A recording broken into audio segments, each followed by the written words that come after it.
Good evening. You are listening live to the Xtreme Movie Show. I'm your host, Rob. Alongside me tonight is RDV from the Great Midwest. We are talking about the second film in the Dirty Harry series starring Clint Eastwood from 1973. Of course, I am talking about Magnum Force, the force Mhm. of a Magnum gun, as it were. This movie has got a lot of great things that Dirty Harry from 1971 had in it. We talked about that last week here on the Xtreme Movie Show, and RDV and I are going to dive deep into some of the themes from the first movie going into the second one, what it did good, what it did not do so good, what might be a little bit different. And RDV, I want to start off by saying, for my initial thoughts are, while it's actually a pretty long film, it's just a shade over 2 hours, this film felt a bit more deliberate, more of a thriller to me. I think some of the action stuff in here is really Yeah. good. It has a different kind of a sinister feel to it. At points, it's almost very slow. But like I say, a lot of the things that worked well in the first movie worked well in this one. Overall, it's a good film. I don't know if it's better than the first one, but it might be more watchable. I guess it's hard to say, but something about the vigilante cops, even though it's such an easy thing to talk about today, again from 50 years ago, it's a neat Mhm. idea with the level of corruption that's involved in here. And Halbrook kicked ass in here, as well as the evil bad dude, which you can see coming from a mile away. Overall, I think it's a great film, as well as Dirty Harry. What's your initial take? Well, this took kind of a similar plot, a little differently. It's a thriller. The first one movie, you didn't know who the killer was until like towards the end. That or actually, no, I take that back. You did see his face. My bad. Almost good fourth into the movie, you did see his face. This one, you see the killer, and the guy's dressed as a cop, San Francisco cop. Put on there, so you don't really know if it's a guy dressing up as a cop, if it's one cop, if it's multiple cops, or you don't know. Um, so I like that. It's kind of a mystery, so it gives you that. We still get kind of the language in here. We get a little bit of not like Appropriate for its yeah, time, yet yeah, racially insensitive. yes, And not by but Dirty Harry. no, no, no, no. But by one of the criminals calls one of the Yep, he does. He cops goes calls him there. calls him a hard N, but he gets shot. So it works out.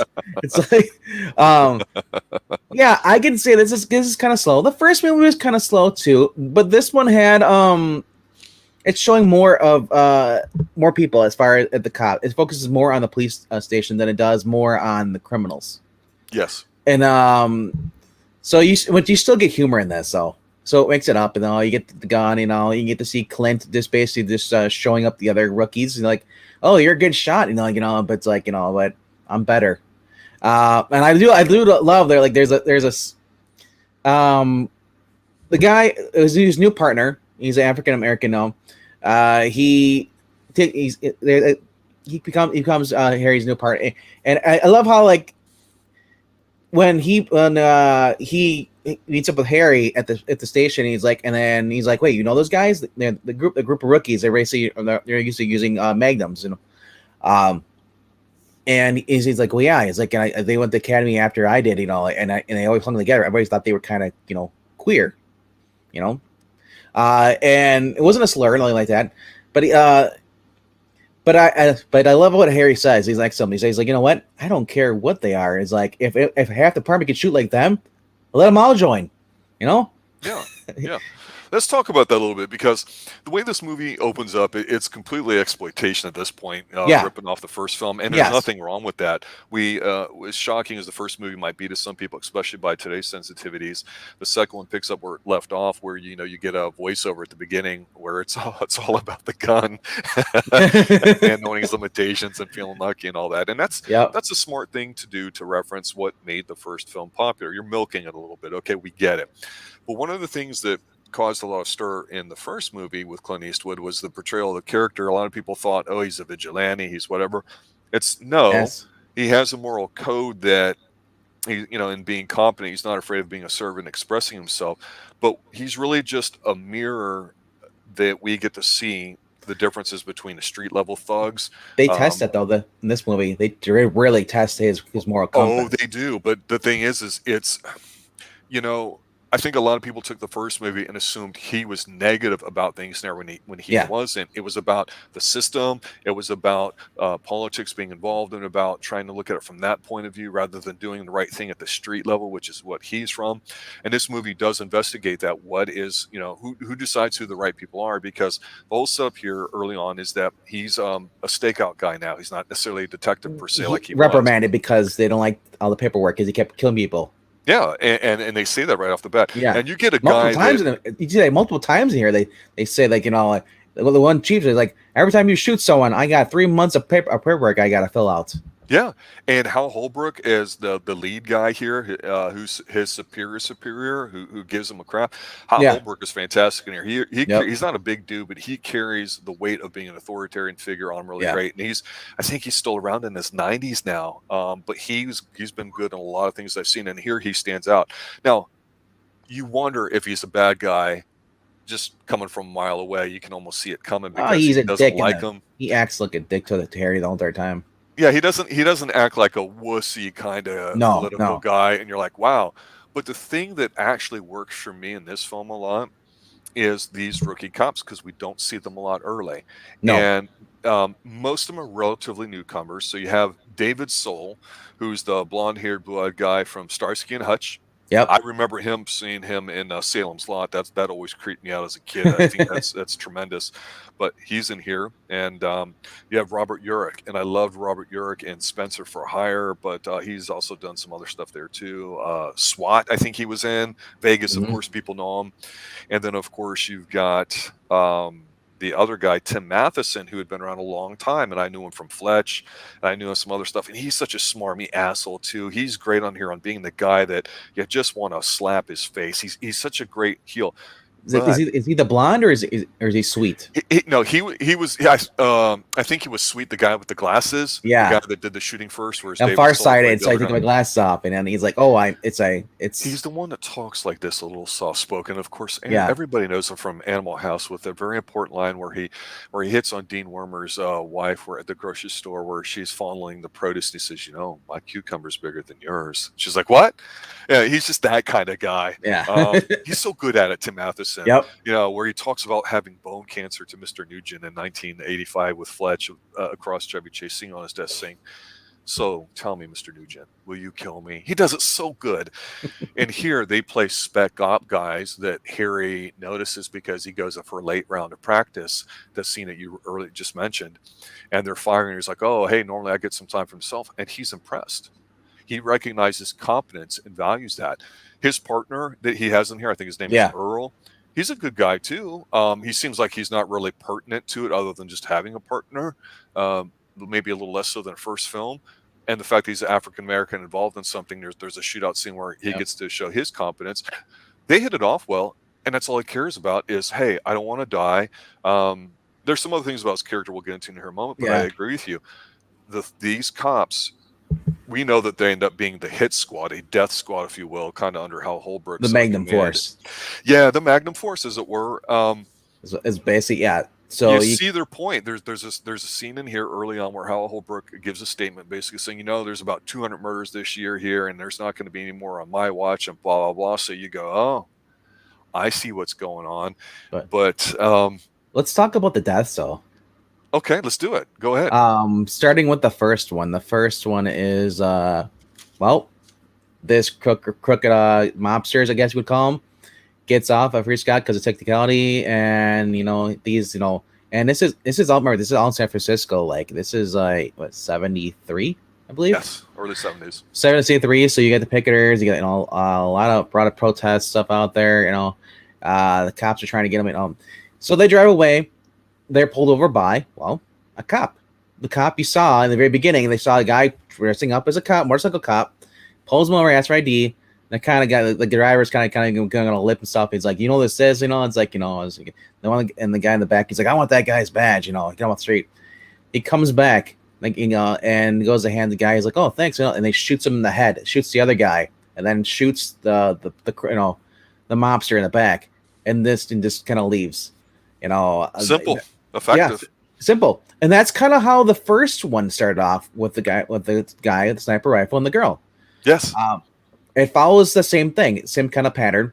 That's where and the next that's what draws Harry out of the scene. We learn that he's been reprimanded, put on stakeout. They don't want him out on the street because whenever he tries to stop somebody, it causes a huge mess. Well, to be fair, I mean, if he's doing what he does with the bank job every single time, that's a lot of paperwork. But that leads, and then we lead to the second one. I believe the second one is the pool, right? The second one is with the pool one with the girls shootouts a little later in the film. So no. Or is it? Because there's multiple. There's the one with the pool. There's also the one with the pimp. The pimp was a little bit later too. The produce one was one earlier in the film. That was the hold up, stakeout they're working on. Mm-hmm. But as far as the cop, as far as the cops going around, the person who dressed as a cop going to kill people. Oh yes. I thought the second one was the one with the pool with the Uzi, where he takes them down. Oh, I was thinking of the sex scene later on. Yes. Where he drives up into the hills. Yes. Yeah, it goes in there and then just mows them down. That was in the pool whose top came down, don't you? I do not know, but Suzanne Summers from that's who it was, because I believe that's who it is. That's no wonder. And Brewer says it's boobies. His first boobies my little eyes saw on the screen. Oh, there you go. Because when I think of boobies, I think of Eric and Suzanne. Yeah. So yeah, man, there's a lot of topless girls in this getting killed in this movie. It's like wow. It's like they're just like, you know what? We need more girls. We need more people getting shot. Guys look, and like remember, you're in California, so it's natural to have these mobsters. They show more what you can't show on TV. You can't show in Vegas. This is with the movie, so they take it one step further. The next scene, the next murder after that was the prostitute getting murdered by a pimp.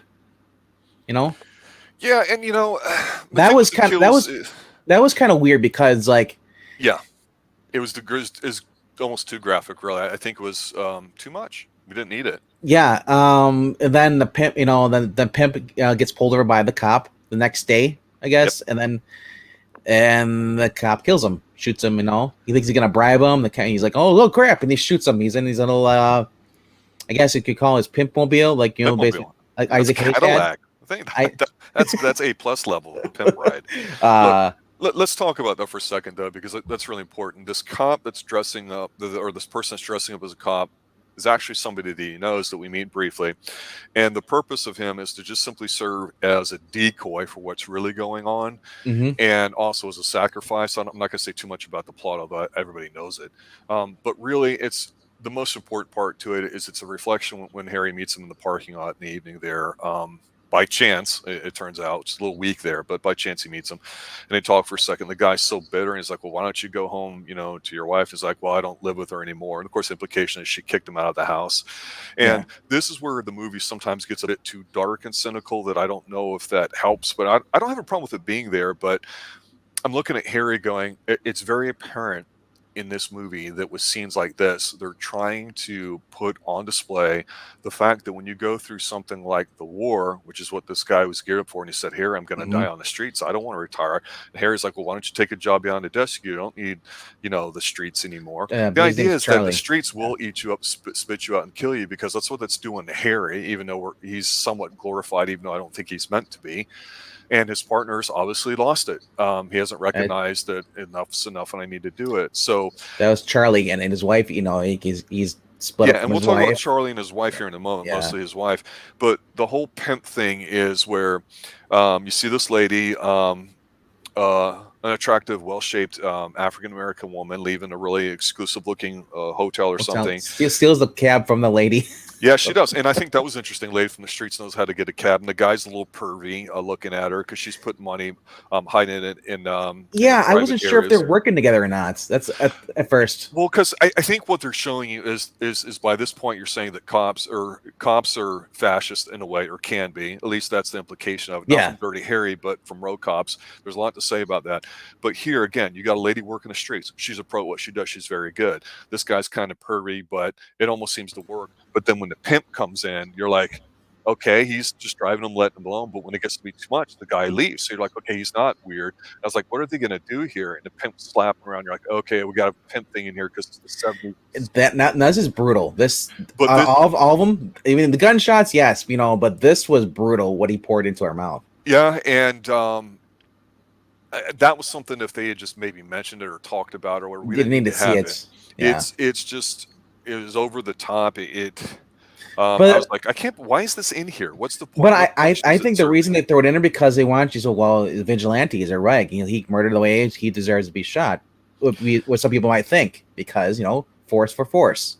Yeah, I guess, but it's Retaliation, retribution. More cops aren't supposed to be retribution, but if this is a cop going around killing people, it makes you think, because this is what Harry could be, but Harry isn't. and I thought even a road cop wouldn't, pour stuff down her throat like it did because she dies. Yeah. Immediately. It's disgusting. Well, the Yeah. first guy though, the first person dressed up as a cop, if it's the same person or not, we don't know at this point in the movie. But he's when he pulls over the guys, the mobster, he taps on the window with his fingernails. I thought that was really smart of him because he took his glove off. I'm thinking like you're gonna leave fingerprints, but no. But instead of doing this, he did like this. Yes. So I mean, if you don't really pay attention, you don't realize he's doing that, and you figure out why. Yeah, because most people would just leave their glove on, But it's easier to pull the trigger without a glove on. Yeah, but with what you're mentioning here, let's do this. Let's take a little bit and talk a bit about guns. Okay, so I know that in today's society, a lot of people may have a love-hate affair with it or whatever. Mhm. And you're a gun guy. I've grown up around them. I'm certainly not anti-gun, and a lot of people may be. Yeah. Like I say, violence is starting to go out of control in your major cities in the '70s, and we can argue the Gangs, politics yeah, and New reasons York, why. California, all But that. they've always been there. They'll probably always be there. That's just the Mhm. way life is. But showing it on screen here, I felt that wrongly. The first movie was celebrated because of its violence. Here we have some violent stuff in here, and yeah, it's violent and everything too. But like I say, it doesn't last very long. It's not drawn out like a horror movie or something. And for the gun No. part, the one thing I can say is that I'm not going to say they got the guns right, but they were not afraid to sit there and say, you know what, let's talk about how powerful guns are and celebrate them. I think when we talked about Westerns before and everything, we talked more about how a gun was a tool, especially if you're a farmer or you're walking Yes. around, it's what you needed to have. And looking at it from that point of view is different than now where it's an instrument of force. And so with having all these shootouts and vigilante stuff going on, it seems like it's out of control. It's just it's a tool, of course, to get something done. But what I thought was the best in here had to do with guns, and it was this. It was the whole part in the late second, third act of the film where his partner had made a comment about, and it seemed like it came up organically in conversation when they were doing ballistics. When he says, well, hey, Harry, hey, I guess it could be a cop. Maybe it's you, Harry, huh? Kind of joking with him. But that plants the seed to Harry that, shit, he could be right. And we see planted early on when he first met the four horsemen of the box, if you want to call them that, the four rookie cops that all stayed together, the spec op guys who can't shoot. And we saw that early on. The fact that we don't know who's doing the shooting, and then they say, well, hey, you've won the shooting thing every year, and we know Harry's going to compete in it, and so are these guys. When Harry gets into the shooting contest and you see him just barely lose to one of the other shooters on the group, the David Soul character, but then you see him go back later at night and dig out one of his bullets because he borrowed his gun to practice shooting and all that. The way these rookie cops are, they did it perfectly. They did not overplay their hand. They didn't act like they were holier than thou. No, they were respectful of his position. They respected each other. Greatness recognizes greatness, if you want to call it that.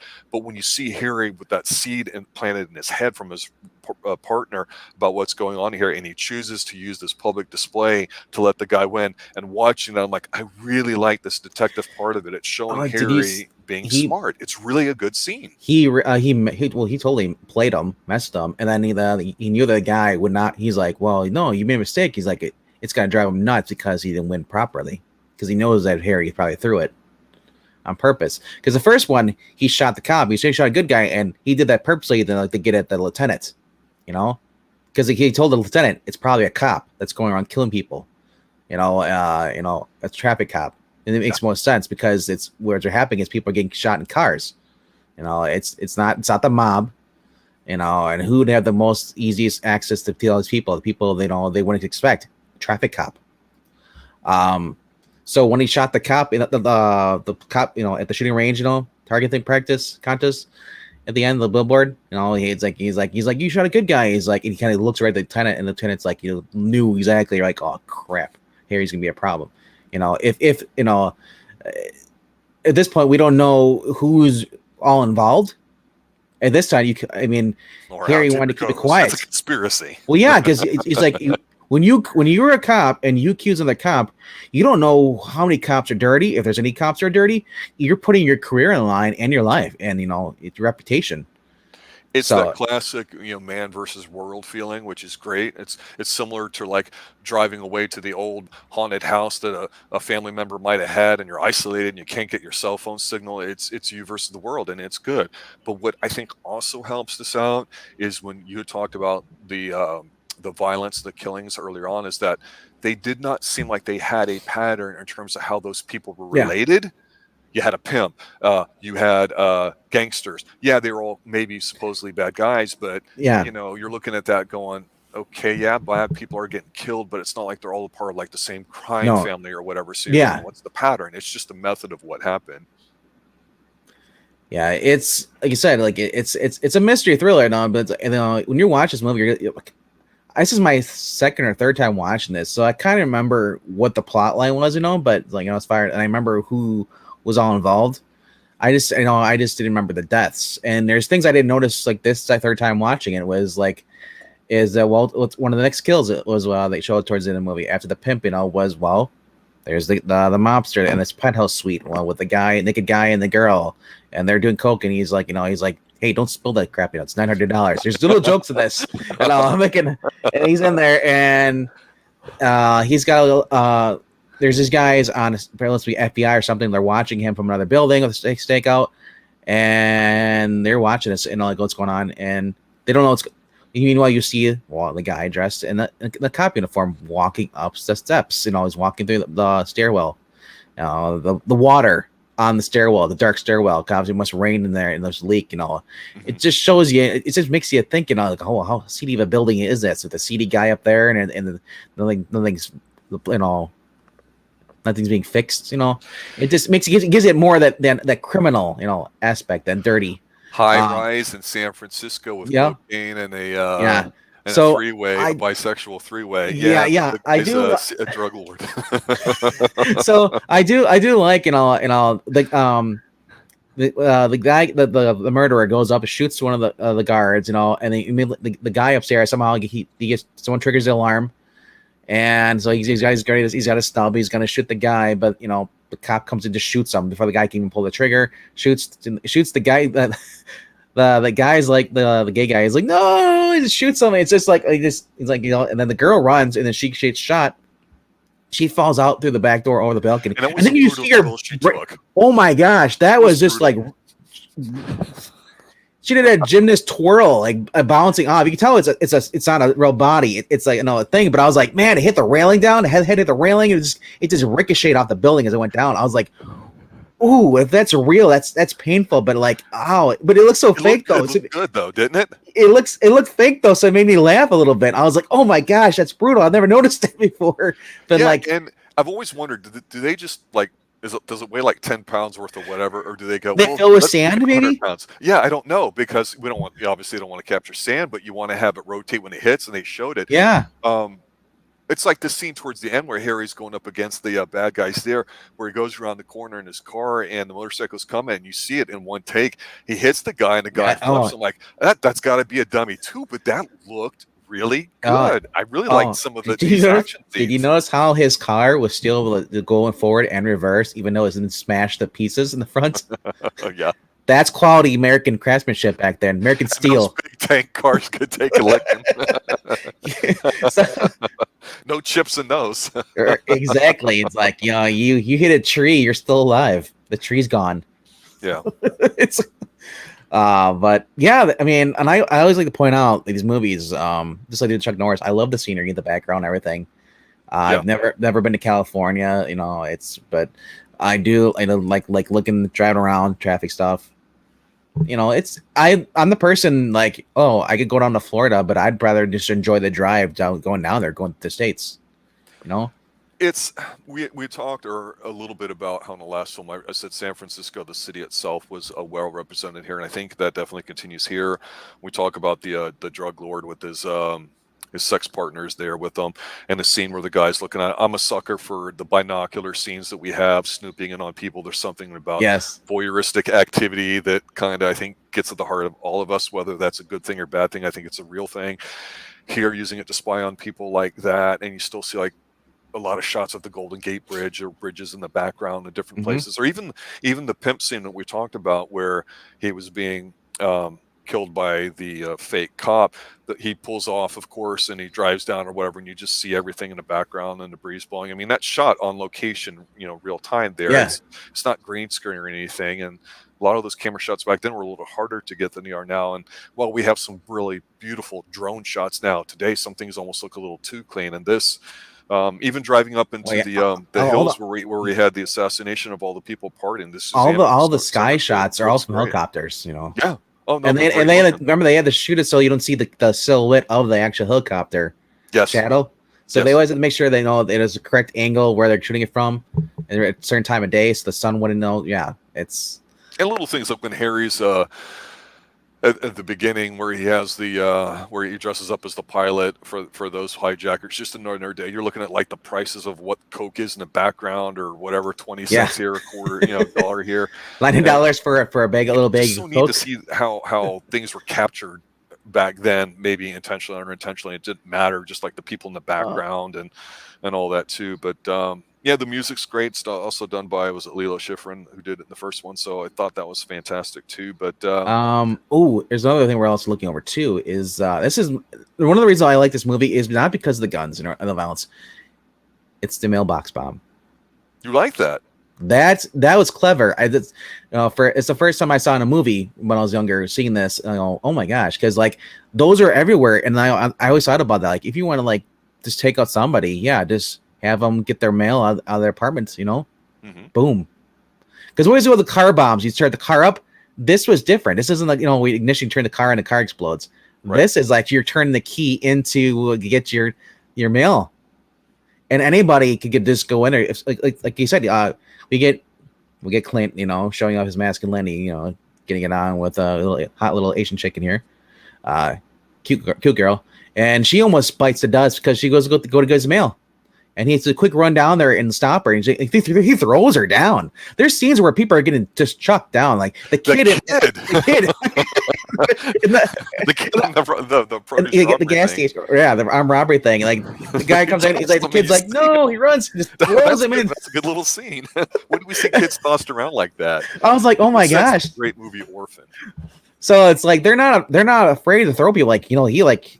Clint just chucks her back. He's like, no, because she don't open the mail. He's like, no. And here comes a guy. He's like, what are you doing on here? He's like, because you see Clint with a screwdriver taking the screws out. He's like, steal temporary mail is a federal offense. He's like, I'm gonna call cops. He's like, I am a cop. I love how Clint this kid's like. He's like, wait, what? He's like, he's like, what do you got there? He's like, it's a plastic explosive, and if you wouldn't shut up, we would have died. And he's like, well, let's go back upstairs. He's like, here, you want to hold it? And he runs upstairs. Unfortunately, his partner, he wasn't able to reach him in time. We didn't have smartphones, so he had to run upstairs to call him. Probably on, I don't know if it was touchdown or it was a rotary. Probably touchdown. Rotary, yeah. Yeah, and he didn't get a chance, and his partner bit the dust, so. But yeah, I do love the fact this is a sequel. They do follow up to say like, the guy, his partner asked him, what happened to the last one? He's like, was he dead? He's like, no, he's a college professor, And yeah. So they do. I guess this would say a pretty perfect example of a sequel being a good sequel. I think the best scene in this whole movie to me was just the way it's shot, not necessarily the intention of the scene and what it means or whatever, but it just the way it looks is what I always remember about this film. It's not the man's got nose imitations thing and all that. It's the scene where towards the end where we know that he suspects that there's like a bit of a conspiracy or something, and it's a theory that he shares with Hal Holbrook, but then later on realizes Hal Holbrook's in on it too, maybe as the ringleader. Oh yeah, it takes it's when he goes, it's when he walks down into the and it's one of those underground parking garages, but then the three cops that are there, that's cops, when, and they're all sitting on there and they're talking to him. And so spoiler for those who haven't watched this movie. Yeah, it's obviously it's a whole thing they're related. But yeah, that's when you find out, hey, there's more than one cop. And they respect and him. you kind of at this point, that's when they say, okay, he's not a part of us. We're going to go ahead and take him out. And that's when you see the mailbox bomb and everything else. You kind of get to this point when you finally see them all dressed as a cop. It's like, okay, because at this point I didn't know that the rookie cops were traffic cops. Yeah, at this point, so brand new. Mm-hmm. So they're brand new. So that's what they are, and like, and you realize, oh my gosh, like, it's so cliche, but it works. It's the young taking out the old. The old doesn't want to get in love. They idolize him, and then he realized that well, they thought he's like, well, you thought you would be wrong, is what he said. Them. He's like, it's like I love how like at the end, he gets his little Clint gets his revenge. As they all try to kill him though, it was cool. Yeah, you see, he takes out the guy with the car. Then the next one chases him into the ship, and he's running through there. You're like, this, he doesn't have his gun, so he basically he waits the guy in, and he judo chops him 4 or 5 times in the neck, breaks his neck, and he dies. And then he gets out where the other guy comes in, and then he's like, oh crap, my friend's dead. And then he hears Clint up there on top trying to start the motorcycle. It's a kickstart, and those things are a piece of crap. Yeah. They're good looking. I like them. They're good, but man, sometimes especially cops bikes, they take a lot of abuse. So you got to try and kickstart those, and they don't always turn over. When they're cold. So well, another thing too here is that we don't see these rookie cops that often, but we see them just enough, and I think it works that we're not overexposed. So yeah, we know that they're probably involved somehow, and of course we know that. And Soul turns a little creepy later on, which he can do, despite those pretty blue eyes and balding blonde hair. Robert Urich, so I loved him with Spencer for Hire. He's a tough guy. Tim Matheson's the nice smarmy guy that's different from that.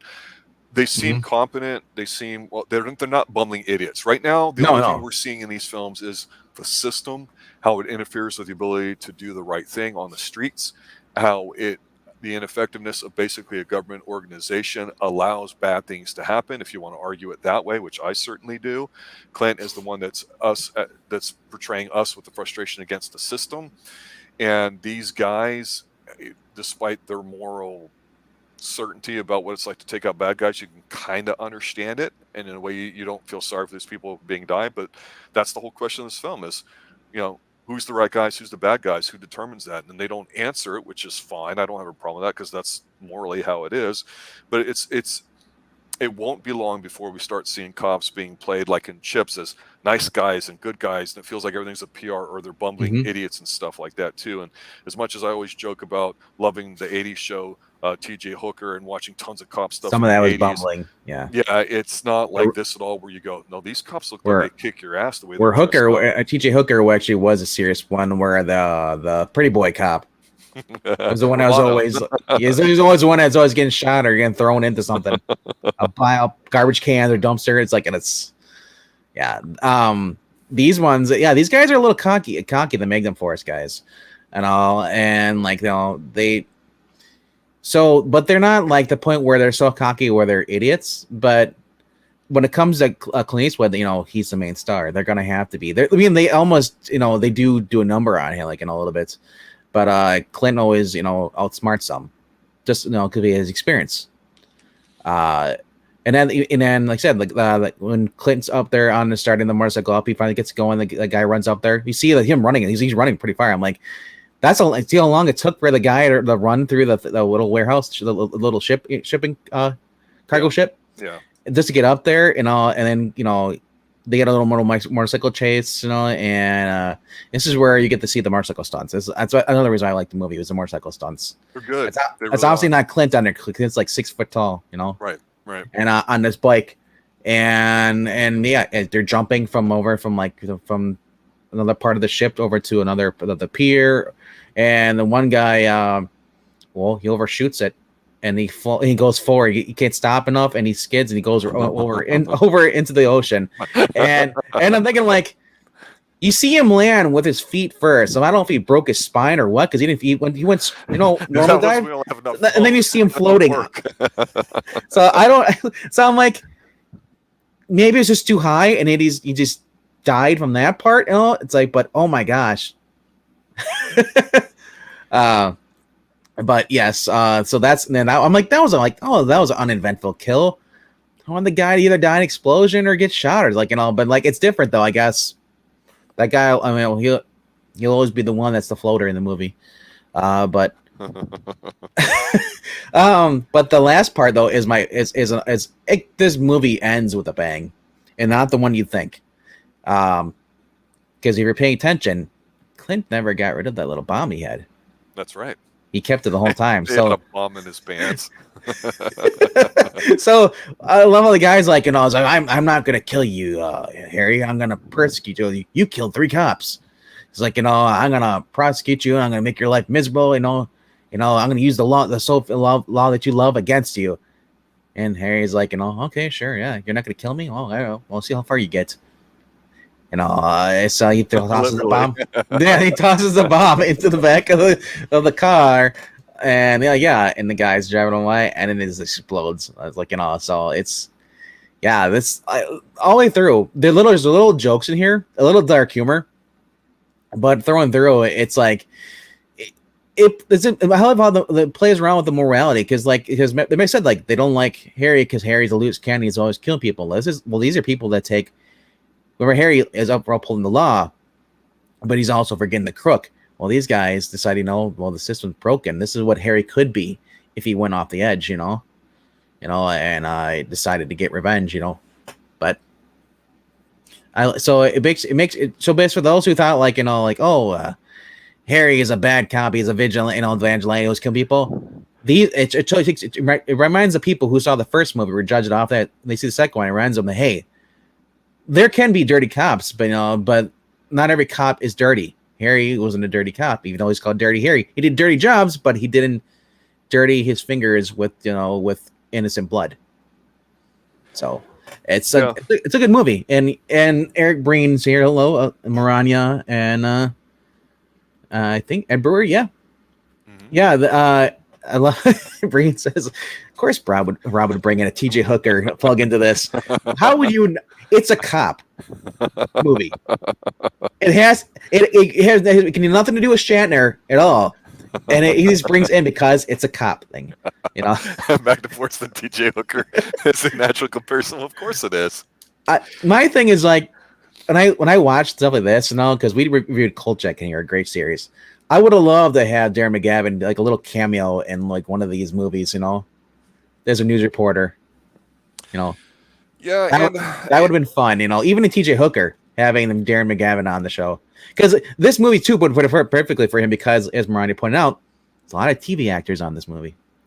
Yeah, and that we've seen that theme a lot in 70s movies and TV shows, and the crossover. Because again, back in the golden age, moving over to TV was a newer thing, but it did open up a lot of possibilities. And in the 70s, I think it was that great confluence of where, hey, I can have a second life being on the Love Boat as a guest star, or any other show like Fantasy Island as a guest star, or anything else. We missed that golden opportunity to have like an Expendables TV cast with all the detectives, Columbo and all those guys. Yeah, I mean, that would be true. Wouldn't it be great to have something like a Clue Whodunit, and you have Columbo, you have TJ Hooker in there, and you have a whole bunch. I mean, that's got potential written all over. You can just do it with 80s cops alone. It would Perry be fantastic. Mason, Matlock, Remington Steele, Simon and Simon. You go on. Don't forget Hunter. Yes, that works for him. Rick Hunter. But that's the greatness, I think, of these films here, even though I do think they start taking a bit of a decline after this one, is that, like I say, they capture a snapshot in time 50 years ago of what society was like. I think they're somewhat realistic in terms of what they're trying to capture with the frustrations of dealing with the police people. Again, we're talking about a progressive town in San Francisco. Things certainly haven't improved since then. Or I should say they're just more of the same, really. So to think that stuff was going on, and you hear about 200 murders a year back in 1970 when the population was probably less than 50% of what it is now, or at its peak since then, because it's been a net negative since. It's really interesting that we forget that, these things have been going on for a long time, and to see that in film back then portrayed that way was somewhat unique, not totally there. Um, Well, these Having are the scuzzy element in the background is fantastic because it's legit. And in the 70s, a lot of the major cities were, you crap think about holes. it. Some of these could be real stories, and then some people might not like these movies because of how real they are. If you're especially if you're a cop, and these movies they're trying to get as real as they can, as far as the murders and stuff. Hmm. There people think get murdered. People get murdered every day. So when you see on Hollywood and how realistic they kind of make it look, and the thought of a cop going around murdering people, that's always in people's minds, Yeah. especially. Uh, Well, I think it was eh, about then that people really just started not liking the government. And even mhm. though growing up we would have off-duty cops in places I worked as a teenager, growing up and as a young adult, um, the older ones had a different sensibility to them than the younger ones, and that's just the way society is, right, wrong, or otherwise. I don't think it's any different. I think a lot of it has to do with perception of cops as being, legalized force, which they Well, are. yeah, and that's But if I you think the can't just scary thing is that they're in here. You could argue that even though they're bad cops, they're doing a good thing, even though it's not the right thing to do, because they're not coming after innocent people. oh And somewhere here from the 70s to the 80s, it got to where they just got bumbled down, looked like idiots, and that doesn't help their cause. And now nobody likes a cop, really. well, I hope for the little lady who's jaywalking doesn't get shot the next day because she was That they jaywalking. did reference that, yeah. I guess they said, and that's the thing that's scary too. Is like you think about it. If you can't trust a cop, you can't. You rely on yourself. Well, And I'll go back for my final thought. I think one of the best lines is the way to answer you right now is to use one of Harry's things where he's talking to his partner and they're driving on the car and he says something to Harry about getting out of jurisdiction, and he's like, look, if you rely on other people and what they need you to do your thing, that's going to get you killed. yep. It's like, I want to take responsibility and do it myself. I'm paraphrasing, but the whole idea of self accountability and having your own moral code, I think, is what's lost on. And I think that's what they really, honestly, in their own way, in this Mhm. script, tried to emphasize. Because even though we talked about that being prevalent in the first film, it seems like it was lost with all the spectacular newness of the different subversive things coming out there. Dirty cops and bad people, and Yep. how violent he was, and how he seemed to almost gleefully like that. Well, you and I both said, well, he didn't seem like he liked it. He's not a bad guy. He's just done some things that he's going to have to live with, and it makes him kind of basically a lonely person that it's not going to have a stable relationship. So is he really a hero? No, and definitely in this film he's not too. But I think that gets lost on a lot of people unless Mhm. they're really fans of it and look at it from that perspective. But overall, I think it's a great film too. I enjoyed it a lot.